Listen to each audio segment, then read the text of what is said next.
Hello, La Roca family. How are you guys? We're super excited today to have this conversation with a former player, someone that I had the pleasure to coach for 6 years, Mr. Sebastian Saucedo. Sebastian, so happy to have you here today. Yeah, no, I appreciate the invitation. It's definitely been a long time that, we've been able to share our thoughts and talk together and get together. So it's a pleasure. It is. So, Sebastian, I think it'll be very good for the people of La Roca to get to know who you are and where you came from. So, tell us where you were born, what area were you born? Are you from Utah? All that.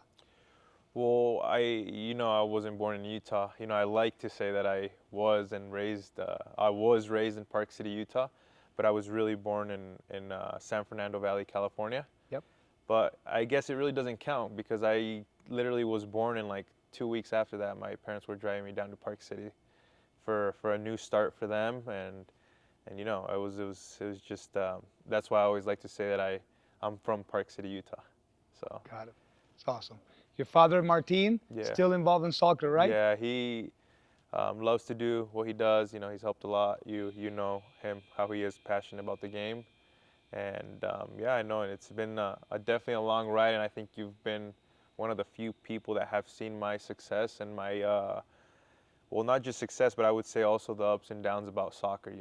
And it's crazy to talk about. It's been such a long time, and like you said, I think we're talking about this, but I I joined you guys when I was about 9 years old, and it's crazy to think about that. So It's crazy. It would never happen without the support of your father, Martin, and your mother, too, because she yeah, was always supportive. Tell us about that a little bit. You came to La Roca at the age of 9 years old. You were the youngest player on our team. We played with yeah, the 95s, 96, and you were the youngest of that team. So tell us a little about how that experience was. yeah. I think that it was.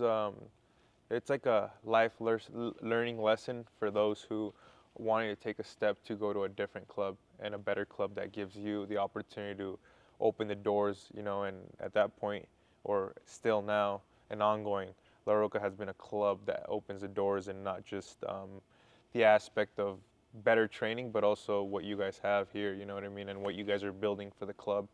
And so in that point, you guys were still doing opening doors for clubs, and that was probably the best thing that could have happened to me. But like I said, it was a learning lesson because it took my dad probably like a few jobs that he lost because of him driving me down and being able to make it to trainings. I know that you would make it easy for us to come at least 2 times a week or 3 times a week, whatever it was. But you guys know with jobs, it's not they don't really care as long as you're working. So my dad would take some he would get fired from some, and it was just a process. And I get like the chills talking about this because it's been crazy. It's been crazy ride for sure. Years ago, I got an interview at a radio station in Salt Lake City, and they asked me why Sebastian Saucedo was the player that he was, and my answer was, in my opinion, because of what his father did for him, Yeah, which your father knew you were a good player, and he could have chosen any club, and he chose our club, and the drive was an hour each way, yeah, and like you said, we were training 3 times a week, but you came at least twice a week yeah, plus the games. yeah, So that commitment that he made with me was huge, and obviously we did our part to try to help you stay developing. You know yeah. what I mean? You have the talent, and we help you with whatever. Plus everything you did with him in the Mexican League and everything else. Yeah, no, I think that, beside of that, you guys had that communication, and I think that La Roca does that a lot with parents. You guys are very you guys have that communication with parents, and I think something that my dad always followed up was what you would do in trainings, or what he would look on YouTube with training sessions and all that. He would also do it at home. And even though I wouldn't come to training sessions with you, I was training every single day. You know Oh what I yeah. mean? And so um, he was always so heavy with my development. Whether if it was in our culture and in the Latin culture, it's I see it now that I've been in Mexico and played in that league. It's either soccer or there's nothing. or you don't know what's going to happen, because you have to give yourself that shot with soccer no matter what. And so it was kind of like that, what my dad was implementing to me. But regardless of all the situations, Adolfo, I think that La Roca had that communication, which was key, and separated. Like you said, there was other clubs maybe interested, but for some reason we took this route, and it was because of what you guys have done for us. So Thank you so much for saying that. You were with us from age 9 to age 15, playing in every state cup and every out-of-state tournament. You helped us so much. We had a great team. We have some great players throughout those years. Lucas Colley, Kyle Coffey, Chandler Badley. You probably remember all these guys were amazing guys, amazing trained. Joe Wheelwright. I mean, it was a really good group. yeah. And age 15, you joined Real Salt Lake's Academy. That was a change in your life. You have to go live in Casa Grande, Arizona. How was that? I like never talk about this, and I'm like open to talk about it now because of this and what you've done and with the struggles that we've been up with.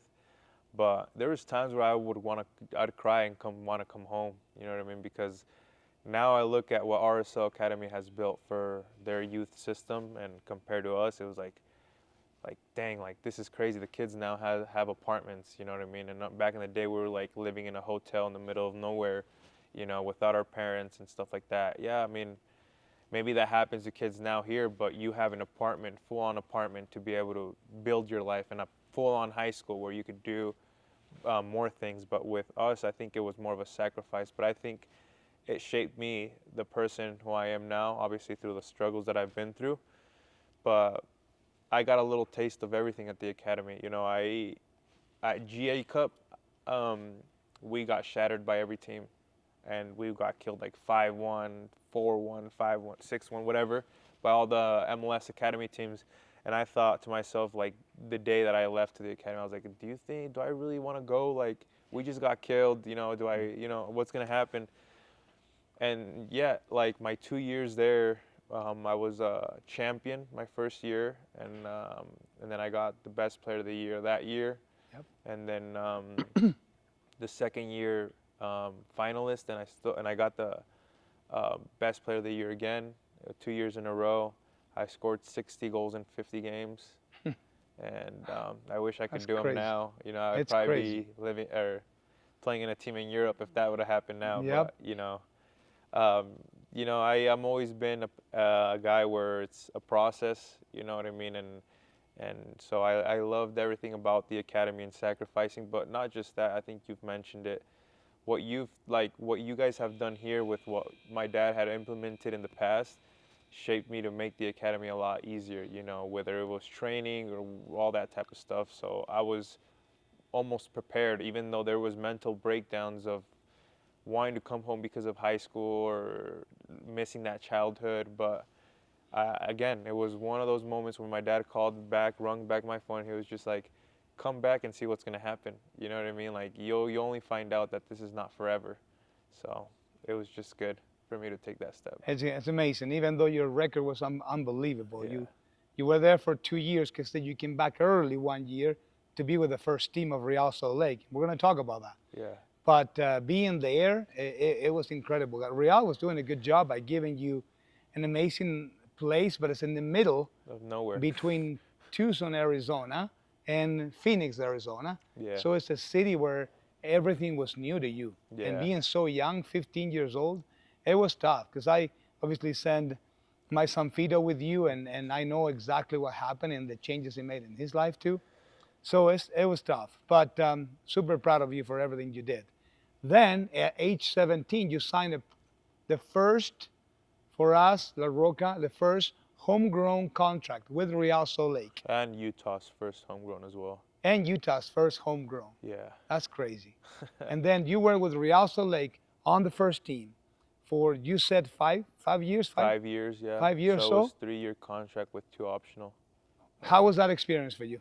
It was amazing. I got, like I said, just like the academy, I got a taste of everything. I got a taste of the reserves, that back in the day when I joined, there were still reserves. And then I got a taste of when they built Monarchs, and then Monarchs, they won the championship. I don't even know if it was the USL or not. It was It was USL. all, Kyle yeah, Coffey was playing. yeah. So Yep. we won that, and I played that game. It was crazy because they didn't want to let me play because I was on the first team roster. Yep. So I ended up playing that game. We ended up winning the final. Yep. And then, yeah, I got an experience of playing almost 90 games with RSL before I left to my other club. You know what I mean? And so at such a young age, I didn't expect I was going to play. And especially back in the day, I would see like, you know, Robbie Keane in LA Galaxy, or for example, Giovinco in Toronto. Yep. You know, Pirlo at New York City FC. Amazing, I was amazing just players. young. I was younger though. You know what I mean? Now Yeah. it has changed to like you have Messi now in Miami. You have Suarez. You have Alba. You have Yep. all these guys like crazy. But back in the day, it was like, oh, you see any of those stars, and it's just like, what's going on? Like this is crazy, you know. Yep. But it was awesome. It was a good ride. I always been appreciative of what RSL has done for me. I know that maybe they didn't like the fact that I left on a free to my new club, so it was understandable. So Yeah, I'm sure they have the best memories of you representing the youth level, the academy, and then also doing some good things on the first team. So that was amazing. So you leave RSL being what, 22 years old or so? I was like 21, 22. 21, 22, and you go to Mexico. Yeah. And then first division league, which is super, super tough and competitive. What club did you go to? I went to Club Universidad UNAM Pumas. Pumas. It just felt like a dream when everything happened, you know, because I follow Mexican soccer. I never would have thought in my life that I would have played for Pumas, you know, and Big club. historically big club, you know, and with them I got to experience one league final that we lost, and then one CONCACAF final that we lost to Seattle, and then you got to experience also soccer, what soccer really is, you know what I mean, the fan base, the pressure, the insults, the death threats, everything. Not everything is No, rainbows and and I was unicorns. like, I should have just done one more year at RSL. I want to go back to RSL, you know. And so that being at those clubs have taught me what a real professional is, you know, and how to take care of your body. Because it's funny, I'll tell you a quick funny story. I got to Pumas and I was at like 13, 14% body fat after 2 months of not playing or doing anything. And they're all like, well, yeah, it's $2,000. Come and pay $2,000 from your salary, the first month of your salary. Now I was For like, being for too much being fat? overweight and Overweight. and the body fat. Oh my. And so they're like, look, you're gonna have 2 months to bring this down, or the $2,000 comes and plus the next month, or like if you do like, because we're gonna put a chef for you and the nutritionist, and someone's gonna come to your house and cook for you and give you your stuff. And then if you don't do that in 2 months, then it's gonna be obviously the $2,000 that you've paid plus another two. Wow. And so it was just like that. I had to do it no matter what. I had to be doing gym, something that I didn't do as much at RSL, and took it more serious than RSL. That's for sure. Did it help? A lot, you know. And so that's probably the person who I am now, off the field. Not just that, but with my family. It shows you who's with you through the toughest parts and the toughest things that you go through in life. So That is awesome. Pumas was the first club, big club. And then what happens after Puma? Well, you were there 2 years or 3 years? 2 years and a half. 2.5 years. And then where did you go? I went to another historically big club, which was Toluca FC. And with that one, I got The Red Devils. Yeah, I was 1 year with them. Phenomenal stadium, phenomenal atmosphere, fans. How many people would you play in a normal game while you were at Pumas and while you were at Toluca? Well, with Pumas, I would the semi quarterfinals against America. It's a clásico. It's called Clásico Capitalino. Pumas America. It's in Mexico City. Yeah. We played them in quarterfinals, and we had all the pressure of not beating them from the past. The last time they played at Azteca was 6-1. America had to beat Pumas, and so they tied us at home for the first leg, and so all they had to do is win at their home, right? Yeah. So we had all that pressure, you know, the 6 goals they scored and all that. We won 3-1. It was 90 at their stadium? at Azteca, Al 3-1. Azteca, the famous Azteca. Yeah, famous. How many people were It there? was like 90 something. 90,000 people. Yeah. Almost 100,000 Yeah. people. Unbelievable. And, Wow. Yeah, it's just a side note, but it's some of the experience that you've had. Unbelievable. and games, you know, obviously the CONCACAF final. I played with one league final, then I joined obviously Toluca. I was there for a year, I got to the final with them. The stadium in Toluca was always packed with 40, 50,000 people, consistent no matter the game.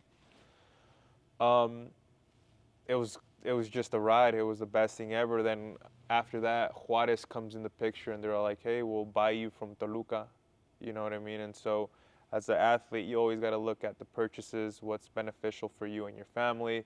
But yeah, I go to Juarez, and they end up buying me, and just things didn't go my way. How much did he pay for you? Like 2 million. So 2 million? yeah, Wow. I Crazy. never thought, you know what I mean? Like No. me, 2 million, worth 2 million, really? Yeah. You know, I never thought that, but they were letting me live in El Paso, and the first 6 months were amazing, and then a new coach comes in, and it's just what happens in soccer, you know what I mean? Something that doesn't happen as much in MLS. Let's go back for a second. You went to Toluca. Toluca was good for you? Amazing. Amazing. I loved it. You got to play a lot. You got to have a good season. Yeah, good coach, amazing coach, Amazing coach. the best coach. He was the best coach The best you ever coach. had? Yes. Who was it?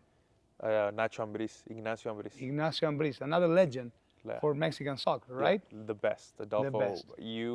I was the first season he told me straight honest, and this is what I like about coaches. Honesty comes first with the player, because at the end of the day, you never know when you're gonna need the player in the future. He told me, you're gonna be benched the first season because you're barely coming in. I have my group and everything, but coming into training sessions, Adolfo, you definitely didn't feel like a bench player, because he'd mix up the groups. Yeah. You know what I mean? And so when you came to Friday and you play Saturday, he still had them mixed. Okay. And so the reason why was because he'd built two 11s, two 11v11s to make you work. And so then at the end of the day, that gets you on your toes for Friday, you know? And so Yeah. it was Wow. always a good time. Rondos, passing the ball, technical drills. How many goals did you score in Pumas? How many goals did you score in I didn't in score Toluca? many, you know what I mean? And I would start a lot. It was more like, I felt like Did you score any? I just scored a lot. Like I scored like 8 in Where? in Pumas. Or 8 in Pumas? Yeah, and like 2 or 3 in Toluca 2 or with 3 1 in year. Toluca for 1 year. And then in Juarez, I scored like 3. 3 in And Juarez. 1 in Leagues Cup with Juarez. So Juarez comes and buys you, and you become a player for Juarez, and then you go there for 1 or 2 years. Well, I was supposed to. I had a contract of 3 years. And Just soccer stuff that happens. They didn't need me, or I was Change there of for coach. 6 months. Change of coach. They come to me and said they didn't need me anymore, but I still was under contract. Just crazy things that happen in soccer. when that happens in soccer, what makes you stay afloat? What makes you cope with that? What makes you stay alive and just to keep having a good attitude towards everything? Well, if I put this in the aspect for the kids, it's no matter what happens, the journey continues. The work continues. You know what I mean? There's one door shuts, another opens. It's just like a game of chess. You got to think more than that moment. In that moment, you can't just think right away and take that decision. You got to take one step back and then go forward. But in the way I thought, you know, in that moment for me and what I was going through, my kids, my wife, you know, and so Your family. it was hard, you know what I mean? And it was so hard not playing for 8 months, 9 months, you know what I mean? Until now, you know, I haven't gotten paid since October. So it's been about 4 or 5 months without getting soccer pay. Right. Soccer pay is not the same with any other pay. Right. You know what I mean? And so you got to always cope with that type of stuff. And, but they don't care. It's business. You know what I mean? And so, I don't like to talk about it much, but you know, Yeah. No need to. you know, I respect Yeah. all aspects, and I really do believe that what comes around goes around. So Yeah, and I believe that your opportunity will come. Your opportunity could be again in the Mexican soccer, or it might be in the MLS. Yeah. And we believe that will happen. Have you been close to signing the MLS again? I have, and it's been talks here and there. Clubs have been asking about my situation, and then it just comes to, they end up getting players that are active, which I get it, Yeah, and I understand it. The only thing that keeps me alive and keeps me happy and, going with me training every day and stuff is the fact that there's teams interested, yeah, right? And so I just got to think about that the opportunity's coming. I just got to be prepared for it. absolutely. And Seba, you have told us a lot about your story, and it's incredible that you are 27, 28 years old. 28. 20, just turned 28 in Yeah. January, right? Uh-huh. I still remember your birthday. Um, you play with a lot of good players. Yeah, over the years of your I'm going career. to tell you one thing before you tell me this. Okay. You're Chilean. Yes, I am. I've never, I have had other players from other countries, like, obviously Brazilian, Argentinians, a lot of South Americans, Colombians. Chileans are another level of a person. I really enjoyed my time That's with good. all Did of you the see, Chileans. Tyler? You see that? Yeah. No, I got with Claudio Baeza, Claudio Baez. Jan Meneses, Valver Huerta, Wow. and Good people? amazing. And Adolfo, they make a lot of money because they're top players. You know what But I they mean? come as a foreigner, But right? they're awesome. You know what I mean? So That's awesome. I've never. I was telling Pancho the other day I saw him. I was like, I love your people. You know what I mean? That's They're awesome. down to earth people, good people. It's always like that. A lot of Chilean guys go to Mexico Yeah. for that reason because others pave the way. You know what I Yeah. mean? And they are well respected in the community. They get along well. Yeah. Chileans and Mexicans. Claudio is at Vasco de Gama. He's there now? Yeah, or no, not Vasco. A team in Vélez. Vélez. Yeah, He's in he's at Argentina Vélez. now. Okay. But my question was, and that's fantastic, good people, and that's super important. Who was the player that, when all these years playing, you're like so proud to be playing with him because he was special. He was special as a player. Is anybody that you see, wow, this guy, this player, this forward, this midfielder, it just made my experience special. Anybody you remember in all these years? Yeah, I mean, I've had a few. Yeah. In Toluca, I could name you probably one from each club or maybe two. Yeah. But Toluca was Leo Fernandez Leo Fernandez. and Maximiliano Araujo, that's now in Sporting Lisbon. Leo Fernandez, Argentina? No, Uruguayo. Uruguayan. He plays for Peñarol Okay. now. Adolfo, the stuff he would do. Amazing. The kid was playing like if he was in the backyard. Wow. And then the other one was Maxi Araujo, the one that Uruguayan national team Yeah. who goes to Sporting de Lisboa. Uh-huh. And then I was mentioning to you, Jan Meneses was little. He was really good. It's really good. Yeah, really That's awesome. good. Good experiences. Yeah. Anyone you can tell, what would you like to tell the La Roca players? No, I Just a message you can say, all these guys, you made it. It was hard, but you made it. What would you say to someone that is today 9 years old, 10 years old, 11 years old? we all know that you've been a witness of like success, and you've seen how hard it's been. But also, I would share, and I'd like to invite you guys to know your best version. And so when I say that, it's always out in training, doing different things, being creative on the field, and listening to your coaches. That's really what separates you from the players that are really good, because I think you remember I wasn't as gifted as some of the players that we had on the team, you know what I mean? But I was just always like wanting to get more and wanting to just learn more and learn more and more and more. Yep. But I wasn't gifted, you know what I mean? Like it was just more my work ethic. No, you were very good. But there's things things in your game that you needed to improve, Yeah. and you did improve Yeah. because you worked so hard at it. So I think But you work were ethic amazing. beats superstars. That's awesome. It's been great, guys. I don't know if you guys want me to. I don't know what you were saying to me. Huh? What were you trying? They need to start their sessions. Pancho, estamos ya. Yeah. So however you guys want to close it off. Yeah? Yeah. How do I close it off now? Just say, well, Bofo, thank you. It's been. Okay, I'll say thank you to Bofo Pancho. Yeah? Okay, here we go. You want me there? You tell me when I can do this. Yeah, it's on. Ready? Okay. Well, Sebastian, it's been amazing to have you here. You know how much I love you. I was your coach for 6 years in La Roca.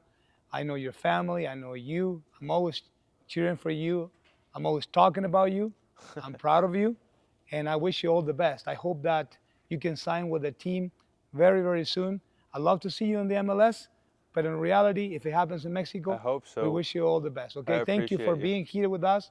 Thank you for everything you did for this club. We're going to be 20 years old in June. June 1st, this club, 20 years old.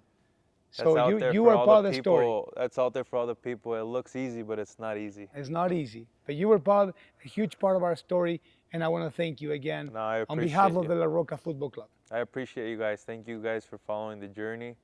Not just mine, but obviously the club, respecting the values of the club.